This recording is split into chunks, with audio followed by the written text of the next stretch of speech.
जरूरी ला शायरी है। कैमरा मैन तने फोकस कर। गोपाल भाई बड़ी सिंपल से शायरी है, ठीक है? बोलिए भैया।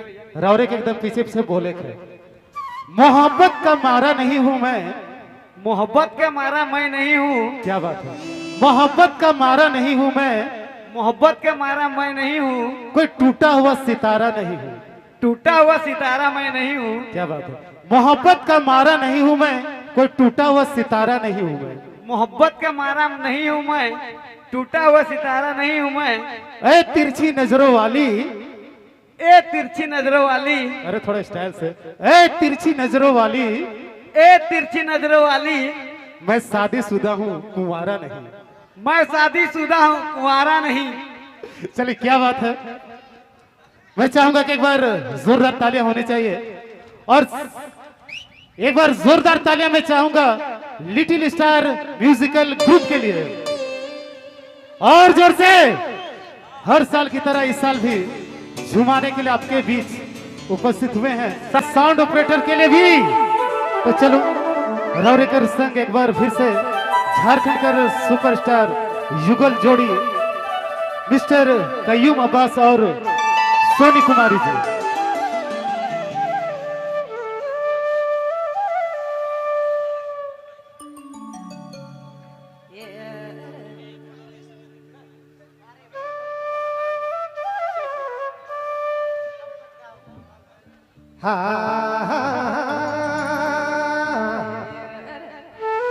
चलू नाच देख तो बहुत होला काम तनिक ठेठ बटे जाए चाहिए।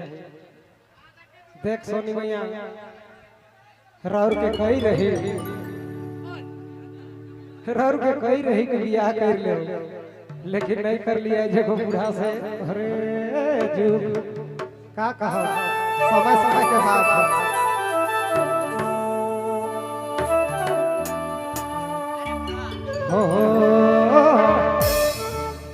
ही दुनिया में नहीं भले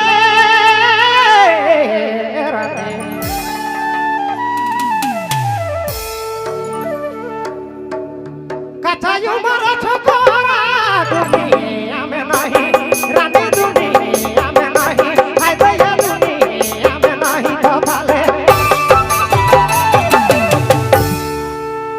अरे रानी कथायु मरो छोरा रे कैसा भगवान बूढ़ा संग मेरा दिला ले। कैसा भगवान बूढ़ा संग मेरा दिला ले, मेरा दिला ले।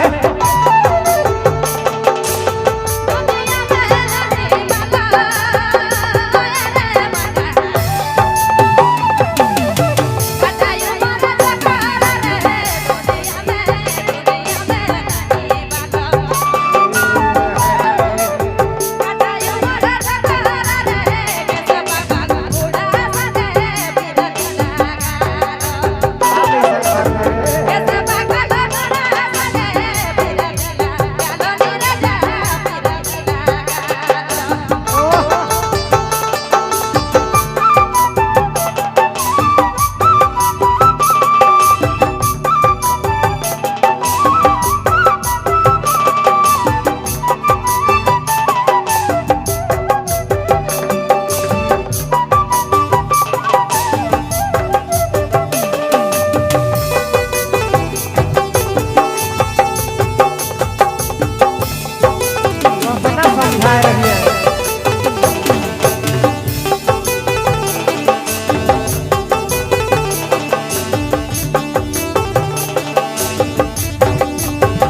माल बूढ़ा